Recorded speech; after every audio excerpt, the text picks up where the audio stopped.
সমাগত বিধানসভা নিৰ্বাচনক লৈ দুলীয়াজান বিধানসভা সমষ্টিত নিৰ্বাচনী কুচকাৱাজ প্ৰায় তুংগত উঠিছে। শাসকীয় দল বিজেপি যিদৰে তেওঁলোকৰ কুচকাৱাজ তুংগত উঠিছে, শাসকীয় বিজেপি দলৰ লগতে বিৰোধী ৰাজনৈতিক শক্তিসমূহো পিছ পৰি থকা নাই দুলীয়াজানত। আমি দুলীয়াজানত উপস্থিত হৈ যি ৰাজনৈতিক খবৰ আমি লৈছোঁ, ইফালে সিফালে আমি ঘূৰিছোঁ, আমাৰ চকুত পৰিছে যে বিৰোধী ৰাজনৈতিক দলসমূহৰ ভিতৰত অসম জাতীয় পৰিষদেও দুলীয়াজান সমষ্টিত বিশেষ তৎপৰতা প্ৰদৰ্শন কৰিছে। যি দুলীয়াজান সমষ্টিত বিগত বিধানসভা নিৰ্বাচনত অসম জাতীয় পৰিষদৰ সভাপতি লুৰিণজ্যোতি গগৈয়ে প্ৰতিদ্বন্দ্বিতা আগবঢ়াইছিল, আৰু সেই দুলীয়াজানত এইবাৰ এগৰাকী জাতীয় পৰিষদৰ নেতা ৰাজকুমাৰ চেতিয়া ডাঙৰীয়াই সাংগঠনিক ভেটি সুদৃঢ়কৰণত লাগি আছে। অসম জাতীয় পৰিষদৰ কেন্দ্ৰীয় সাংগঠনিক সম্পাদক ৰাজকুমাৰ চেতিয়াক আমি লগ পাইছোঁ। এই নিশা তেখেত সাংগঠনিক কামত ব্যস্ত আছিলে, আৰু এই সাংগঠনিক কামত ব্যস্ত থকাৰ সময়তে আমি তেখেতৰ মুখামুখি হৈছোঁ। গতিকে সেই সুযোগটো আমি এৰি দিব খোজা নাই, আৰু তেখেতৰ সৈতে কিছু আমি ৰাজনৈতিক আলাপ কৰিব বিচাৰিছোঁ। ৰাজকুমাৰ চেতিয়া ডাঙৰীয়া, অসম জাতীয় পৰিষদৰ সাংগঠনিক দিশটো কি ধৰণে চলিছে দুলীয়াজানত? সৰ্বপ্ৰথমে আপোনালোকক মই আপোনালোকৰ চেনেললৈ ধন্যবাদ জ্ঞাপন কৰিছোঁ। সাংগঠনিক দিশটো বুলি ক'বলৈ গ'লে এটা কথাই মই ক'ব লাগিব। প্ৰথম অৱস্থাত যিদিনাখনে মই দলটোত জইন কৰিলোঁ, সেইদিনাখনৰ পৰা মোক এটা গধুৰ দায়িত্ব অৰ্পণ কৰা হ'ল। মোক কেন্দ্ৰীয় সাংগঠনিক সম্পাদক হিচাপে দায়িত্ব অৰ্পণ কৰিলে। তাৰ পিছদিনাখনে মই নিজৰ সমষ্টিলৈ ঘূৰি আহি মই সমষ্টিটো একেবাৰে বুথ পৰ্যায়ৰ যিবিলাক বিজেপি ভাষাত কয় অন্তোদ্বয় বুলি কয়, একদম নিম্ন পৰ্যায়ৰ মানে ভোটাৰসকলৰ লগত মই যোগাযোগ কৰি আছোঁ। প্ৰতিদিনেই সেইদিনাৰ পৰা প্ৰতিদিনেই মই ঘূৰি আছোঁ। মোৰ লগত সমষ্টিৰ সম্পাদক, সমষ্টিৰ সাংগঠনিক সম্পাদক, জিলাৰ যুৱ সক্ৰিয় সম্পাদক, মহিলা শক্তিৰ 4গৰাকীমান নেত্ৰী লৈ মই গোটেই সমষ্টিটোত মানে সংগঠন শক্তিশালী কৰিবৰ কাৰণে মই ঘূৰা পকা কৰি আছোঁ। আৰু গোটেইখিনি চাই পিনে ৰাইজৰ বিপুল সমৰ্থন মই পাইছোঁ। আৰু ৰাইজে সকলোৱে কৈছে, এইবাৰ আপোনালোকে যদি একত্ৰিতভাৱে কংগ্ৰেছ, ৰাইজৰ দল আৰু অসম জাতীয় পৰিষদ একত্ৰিতভাৱে যদি আপোনালোকে ওলাই আহে, তেতিয়া নিশ্চয় সমৰ্থন পাব। আৰু এই সমৰ্থনটো আৰু ৰাইজৰ যি সঁহাৰি পাইছোঁ, সঁহাৰি পাই পিনে যথেষ্ট ভাল লাগিছে। সকলোৱে কৈছে যে একত্ৰিতভাৱে যদি এইবাৰ আপোনালোকে ওলাই আহে, তেতিয়াহ'লে আপোনাৰ বিৰোধী এইবাৰ দুলীয়াজান সমষ্টিত জয় নিশ্চিত হ'ব। বিগত বিধানসভা নিৰ্বাচনত আমি দেখিছিলোঁ যে বিৰোধীৰ ঐক্য সময়ত গঢ়ি নুঠিল। বিগত যিটো বিধানসভা নিৰ্বাচন আছিলে 2021 চনৰ বিধানসভা নিৰ্বাচনত আমি দেখিছিলোঁ যে বিৰোধী ঐক্য গঢ়ি নুঠাৰ বাবে ইয়াত বিৰোধীৰ প্ৰাৰ্থী বিভিন্নজন প্ৰাৰ্থী থকাৰ বাবে লুৰিণজ্যোতি গগৈ বা বিৰোধীৰ প্ৰাৰ্থী ইয়াত পৰাস্ত হ'ল। কংগ্ৰেছৰো প্ৰাৰ্থী আছিলে। বোধ কৰোঁ সেই সময়ত আপুনি বিজেপিত আছিল। গতিকে মানুহৰ ৰাজনৈতিক পৰিচয় সলনি হয় যিকোনো কাৰণত, আপোনাৰো ৰাজনৈতিক পৰিচয় সলনি হৈছে। কিন্তু আমি জনাত আপুনি বিজেপিৰ এগৰাকী নিষ্ঠাৱান নেতা আছিল, সকলোৱে জানে। এজন নিষ্ঠাৱান একনিষ্ঠ আপুনি কাৰ্যকৰ্তা আছিলে। যিকোনো কাৰণত আপুনি বিজেপি ত্যাগ কৰি অসম জাতীয় পৰিষদত যোগদান কৰিলে। কিন্তু অসম জাতীয় পৰিষদে যোগদানৰ লগে লগে আপোনাক কেন্দ্ৰীয় সাংগঠনিক সম্পাদকৰ দৰে গুৰু দায়িত্ব অৰ্পণ কৰিছে। কিন্তু বিজেপিত ইমান বছৰ আপুনি সেৱা আগবঢ়োৱাৰ পিছতো কোনখিনিত আপুনি আচলতে বিজেপিৰ পৰা বঞ্চিত হ'ল, দলীয়ভাৱে কোনখিনিত আপুনি বঞ্চিত হ'ল, যাৰ বাবে আপুনি ৰাষ্ট্ৰীয় ৰাজনীতি এৰি আঞ্চলিক ৰাজনীতিলৈ গুচি আহিবলগীয়া হ'ল? সেই কথাটো যিদিনাখন একচুৱেলি মই বিজেপিত জইন কৰিছিলোঁ, সেইদিনাখন মই কোনোবা এটা চেনেলত কৈছিলোঁ।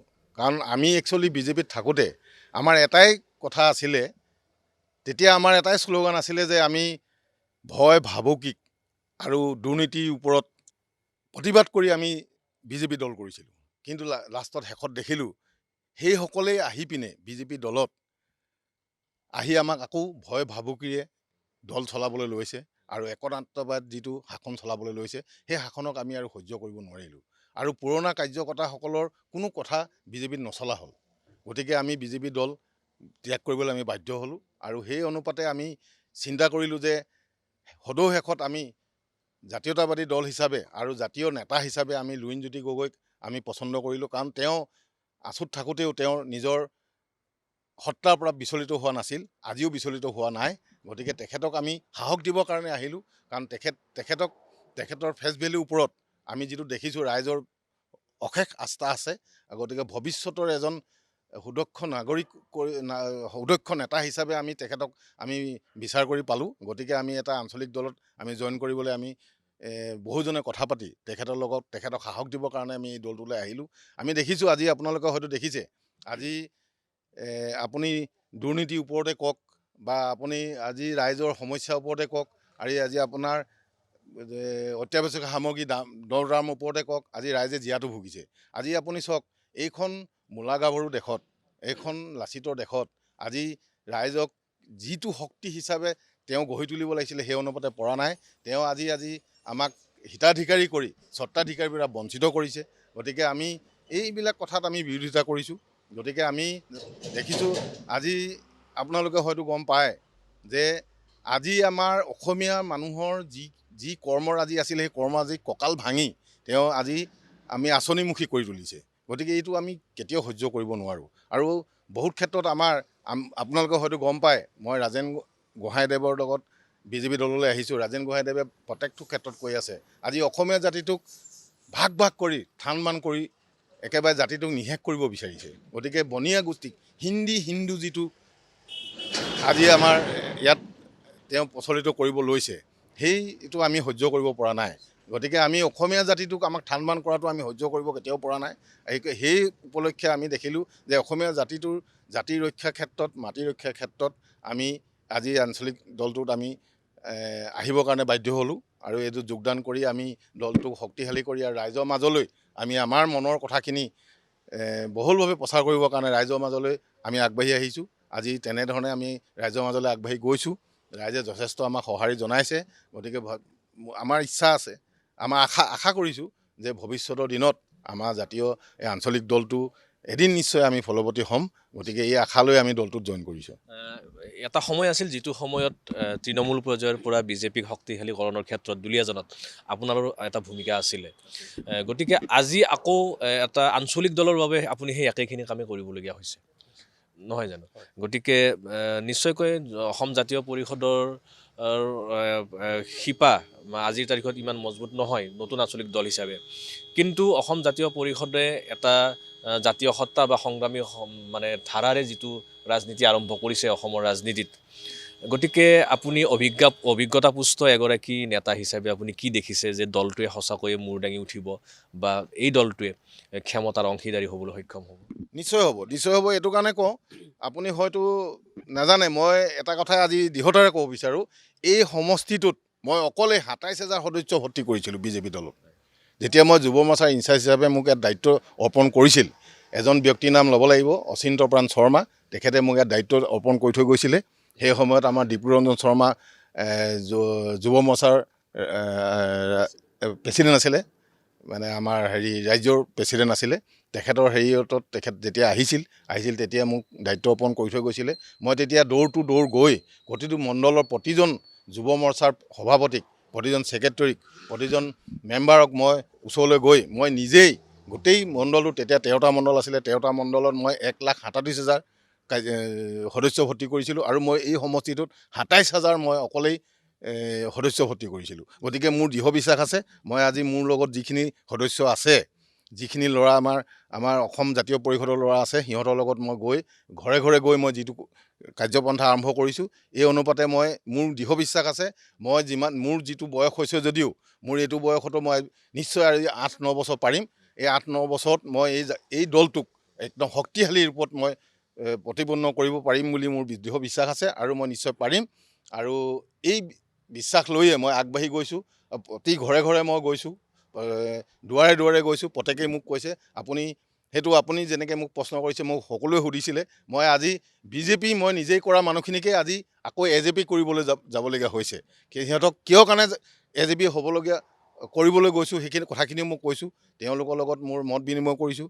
তেওঁলোকে মোক সাহস দিছে আৰু মই সাহস পাইছোঁ। এইটো বয়সত আজি আপোনালোকে দেখিছে আজি মই 10টা বজাত ৰাতি এনেকৈ দিনে ৰাতিয়ে মই ঘূৰি ফুৰিছোঁ, প্ৰত্যেকৰ দুৱাৰে দুৱাৰে গৈছোঁ। সকলোৱে মোক সহায় সহযোগ কৰিছে আৰু সেইকাৰণে মই আশা কৰিছোঁ আপোনাৰ প্ৰশ্নৰ উত্তৰ মই এইটো কাৰণেই দৃঢ়তাৰে দিব পাৰিছোঁ। নিশ্চয় মই এদিন পাৰিম। আৰু আমাৰ সভাপতি ডাঙৰীয়া এজন মই ক'লোঁ নিজৰ থিতিৰ পৰা বিচলিত নোহোৱা লোক। গতিকে তেখেতক মই সাহস দিবৰ কাৰণে আহিছোঁ। মই আগতেও কৈছোঁ। গতিকে তেখেতৰ লগত মই আছোঁ আৰু মোৰ লগত যিখিনি ল'ৰা আছে আজি এই ল'ৰাখিনিয়ে মোক যি সাহস দিছে গতিকে এই সাহসত মই নিশ্চয় উপনীত হ'ম বুলি ভাবিছোঁ। আৰু আপোনাক এটা কথা মই একদম আজি দৃঢ়তাৰে কওঁ এই ক্ষেত্ৰত মই উপনীত হ'ব পাৰিম বুলি মোৰ দৃঢ় বিশ্বাস আছে। এই যিটো আত্মবিশ্বাস, ৰাজনীতিত এই আত্মবিশ্বাসটো লাগিবই। আৰু এটা কথা মই আপোনাক সুধিম যে দুলীয়াজানত এতিয়া আগন্তুক যিটো বিধানসভা নিৰ্বাচন আহি আছে, মাত্ৰ দুমাহ বাকী আছে, গতিকে অসম জাতীয় পৰিষদে পুনৰবাৰ সমষ্টিটো বিৰোধী শিবিৰৰ পৰা বিচাৰিব নেকি? নাই, এইটোতো দলৰ পৰা মোক বিচাৰিছেই। দলৰ পৰা মোৰ নামটোত তেওঁলোকে প্ৰস্তাৱ কৰিছে। গতিকে আমি যেতিয়া এলায়েন্স হৈছোঁ, এলায়েন্সত তেওঁলোকে বিবেচনা কৰিব। বিবেচনা কৰি যদি দেখে, তেতিয়াহ'লে তাত মোৰ আশা আছে আৰু ৰাইজৰ আশা আছে। গতিকে যদি দলে বিচাৰে, মই তেতিয়া আগবাঢ়ি যাম। নিশ্চয়। আৰু আপুনি কি দেখিছে যে বিৰোধী ঐক্য যদি ইয়াত একত্ৰিত হৈ থাকে, বিৰোধী শিবিৰ যদি একত্ৰিত হৈ থাকে, গতিকে দুলীয়াজানটোত এই দুটা কাৰ্যকাল বিজেপিৰ দখলত আছে, গতিকে এইবাৰ ৰাজনৈতিক দৃশ্যপটটো ইয়াত সলনি হ'ব? নিশ্চয় হ'ব। কাৰণ এইটো আপুনি ধৰি লওক বিশেষ মই নকওঁৱেই, আমাৰ যুটীয়া মঞ্চৰ যিবিলাকে আপোনালোকৰ বাইট লৈছে চাগে, তেওঁলোকৰ পৰা আপোনালোকে পাইছে। গতিকে এইবাৰ আমি যিটো আমাৰ ঐক্যমঞ্চ হ'ব, ঐক্যমঞ্চৰ পৰা দুলীয়াজানৰ পৰা জিকাটো এবাৰ একদম খাটাং। কাৰণ এইটো কাৰণেই খাটাং, যিজন পৰৱৰ্তী কালত 10 বছৰীয়া MLA আছিলে, তেখেতে বহুত সমস্যাক সমাধান কৰিব নোৱাৰিলে। বিশেষকৈ দুলীয়াজানত কাৰিকৰী প্ৰতিষ্ঠানটোৱে আজিলৈকে তেওঁ নহ'ল বা তেওঁ কৰিব নোৱাৰিলে। সেইটো এটা বহুত ডাঙৰ সমস্যা আছিলে। কাৰণ আজিকালিৰ দিনত, আজিৰ ডেটত আপুনি গম পায়, আমাৰ বিজেপি প্ৰধানমন্ত্ৰী ডাঙৰীয়াই প্ৰথমে কৈছিলে যে কাৰিকৰী ক্ষেত্ৰত যদি আমাৰ যুৱকসকল কাৰিকৰী ক্ষেত্ৰত যদি আগবাঢ়ি নাহে, তেতিয়াহ'লে আমি সংস্থাপন দিব নোৱাৰিম। গতিকে আপুনি চাওক, দুলীয়াজানত কেইবাটাও উদ্যোগ প্ৰতিষ্ঠান আছে। এই প্ৰতিষ্ঠানবিলাকত যদি কাৰিকৰী ক্ষেত্ৰত যদি ল'ৰা ছোৱালীবিলাক আগবাঢ়ি নাহে, তেওঁলোকে যদি কাৰিকৰী শিক্ষা প্ৰতিষ্ঠান ফালৰ পৰা যদি নাহে, তেতিয়াহ'লে ইয়াত মকল কৰিব পৰা কোনো ব্যৱস্থা নাই। গতিকে আপুনি চাওকচোন, আজি দুলীয়াজান সমষ্টিতে তেনেকুৱা কাৰিকৰী শিক্ষা প্ৰতিষ্ঠানটো আজিলৈকে তেওঁ MLA কৰিব নোৱাৰিলে। এইখিনিয়ে কওঁ। বাকী তেওঁ কেনেকৈ উন্নতি কৰিব বিচাৰিছিলে, কেনেকৈ কি কৰিব বিচাৰিছিলে, এই কথাটো মই নকওঁ। কাৰণ কেলৈ আমি লোকৰ গাত গোবৰ ছিটিয়াই পিনে আমি উন্নতি কৰিব বিচৰা নাই। আমি নিজে কি কৰিছোঁ সেইটোৱে চাম। গতিকে আমাৰ এইটোৱে এটা বিশ্বাস আছে, এইবাৰ আমাৰ বিৰোধী দলে কিন্তু দুলীয়াজানত জিকাটো একদম খাটাং। আৰু বিৰোধী ঐক্য আমাৰ হৈছে, বিৰোধী ঐক্য খুব মজবুতভাৱে হৈছে আৰু সকলোৱে বিশ্বাস কৰিছে আৰু সকলোৱে আঁকোৱালি লৈছে যে আমি এইবাৰ একত্ৰিতভাৱে যুদ্ধ আৰম্ভ কৰিম। আৰু আমাৰ লুৰিণজ্যোতি ডাঙৰীয়াই যেনেকৈ কৈছে, যুঁজিম আৰু জিকিম। মই শেষত আৰু এটা প্ৰশ্ন আপোনাক সুধিব লাগিব যে এটা সময়ত আপুনি ৰাষ্ট্ৰীয় দলৰ বাবে সদস্য ভৰ্তিৰ বাবে মানুহৰ ঘৰে ঘৰে গৈছিল, দুৱাৰে দুৱাৰে গৈছিল, আৰু এতিয়া আপুনি আঞ্চলিকতাবাদটো পুনৰ উদ্ধাৰৰ বাবে আপুনি কাম কৰিবলগীয়া হৈছে। গতিকে অসমীয়া মানুহৰ মনৰ পৰা সেই জাতীয় চেতনাবোধটো ক'ৰবাত হেৰাই গৈছে নেকি? বা বিজেপিয়ে যেতিয়া আঞ্চলিক ৰাজনৈতিক দল এটা গ্ৰাস কৰিছে বুলি সততে অভিযোগ এটা উত্থাপন হয়, অসম গণ পৰিষদৰ প্ৰতিও বিভিন্ন অভিযোগ আছে, গতিকে এনেকুৱা এক সন্দিক্ষণত আঞ্চলিকতাবাদটোক পুনৰুদ্ধাৰ কৰা বা অসমৰ জাতীয়তাবাদী শক্তিটোক পুনৰ শক্তিশালী কৰাৰ ক্ষেত্ৰত প্ৰত্যাহ্বানবোৰ আপুনি কি কি পাইছে? আপুনি এটা খুব সুন্দৰ প্ৰশ্ন কৰিলে। কথাটো মই এইখিনি কিছুমান প্ৰত্যাহ্বান পাইছোঁ, নোহোৱা নহয়। কিন্তু ৰাইজক আমি বিশ্বাসত আনিব বিচাৰিছোঁ। গতিকে আমি ৰাইজক বুজাইছোঁ, চাওক, আপোনালোকে আঞ্চলিকতাবাদৰ ক্ষেত্ৰত যদি আমি যাওঁ, আমি যদি কিবা আমাৰ অভাৱ অভিযোগ থাকে, আমি অভাৱ অভিযোগখিনি আমাৰ বিধানসভাত দিবলগীয়া হয়। আৰু বিধানসভা গৈ আমি দিল্লীৰ পৰাহে আমাৰ তাৰ হেৰিবিলাক সমাধানবিলাক হয়। কিন্তু আমি আঞ্চলিকতাবাদত যদি আমি গুৰুত্ব দিওঁ, আজি আমি বিধানসভাতে আমাৰ সকলো সমস্যা সমাধান হ'ব। আৰু আপুনি এটা কথা হয়তো জানে, 1985 চনত যেতিয়া ইলেকশ্যন হৈছিলে, সেই সময়ত আমাৰ অকণমান ভুলৰ কাৰণে হয়তো 554টা ভোটত আমাৰ আঞ্চলিক দলটো পৰাজিত হৈছিলে। সেইখিনিত কিছুমান আঁকুৱা থাকি গ'ল বা অকণমান বিধায়কজন বিবেচনা কৰাত ভুল হৈ গ'ল, সেইখিনিতে অকণমান হেৰি হৈ থাকি গ'ল। গতিকে আঞ্চলিকতাবাদৰ এটা খুব হেৰি আছে এই সমষ্টিটোত। সেইটো আপুনি বিগত 21 চনৰ নিৰ্বাচনত আপোনালোকে হয়তো গম পায়, লুৰিণজ্যোতি ডাঙৰীয়া 100 দিনীয়া এটা জন্ম হোৱা এটা দলে প্ৰায় 24,600 কিমানটা ভোট তেওঁ জয়লাভ কৰিছিলে। তেতিয়া আমাৰ ঐক্যবদ্ধ হিচাপে আমি যুঁজাও নাছিলোঁ। তেতিয়া যদি হয়তো লুৰিণজ্যোতি গগৈ যদি সেই সময়ত ঐক্যভাৱে যদি আমি যুদ্ধখন আৰম্ভ কৰিলোহেঁতেন, তেখেতে সেই প্ৰথম 100 বছৰীয়া দিনতেই আজি ইয়াৰ পৰা MLA হৈ গুচি গ'লহেঁতেন। গতিকে দুলীয়াজান সমষ্টিটো প্ৰায় আপুনি ধৰক প্ৰায় 40% মানুহৰ জাতীয়তাবোধ এটা আছে। সেইটো লৈ মোৰ দৃঢ় বিশ্বাস আৰু সকলোৰে মাজলৈ মই তেনেকৈ গৈছোঁ, সকলোৱে এইখিনি কৈছে। আৰু আপুনি এটা কথা ভাবি আচৰিত খাব, জ্যেষ্ঠসকল বিশেষকৈ মোৰ বয়সৰ যিমানখিনি ইয়াত মানুহ আছে তেওঁলোকে কিন্তু আমাৰ জাতীয়তাবাদী দলক বহুত সন্মান কৰে। ধন্যবাদ ৰাজকুমাৰ চেতিয়া ডাঙৰীয়া। আৰু যি আত্মপ্ৰত্যয় আৰু আত্মবিশ্বাসেৰে আপুনি দুলীয়াজান সমষ্টিত আঞ্চলিকতাবাদৰ ভেটি সুদৃঢ়কৰণৰ কাৰণে লাগি আছে, আমি আপোনাক তাৰ বাবে কৃতজ্ঞতা প্ৰকাশ কৰিছোঁ, আপোনাক শুভেচ্ছা জ্ঞাপন কৰিছোঁ। আৰু এই নিৰ্বাচন কেন্দ্ৰিক কুচকাৱাজ বুলিয়েই মই কৈছোঁ, নিৰ্বাচন কেন্দ্ৰিক সাংগঠনিক যিটো কৰ্মব্যস্ততা আপোনাৰ, আৰু আমাৰো সৌভাগ্য যে আপোনাক আমি এই ৰাজপথতে এইদৰে লগ পালোঁ, দুআষাৰ কথা পাতিলোঁ। আৰু আমি আশা কৰিম যে ৰাজকুমাৰ চেতিয়াৰ নেতৃত্বত দুলীয়াজান সমষ্টিত আঞ্চলিকতাবাদ পুনৰ গা কৰি উঠিব, আৰু সেই আঞ্চলিকতাবাদে এদিন হয়তো ইয়াৰ পৰাই দিছপুৰলৈ এটা যাত্ৰা আৰম্ভ কৰিব। আৰু ৰাজকুমাৰ চেতিয়া ডাঙৰীয়াক আমি অশেষ ধন্যবাদ জনাইছোঁ। ধন্যবাদ।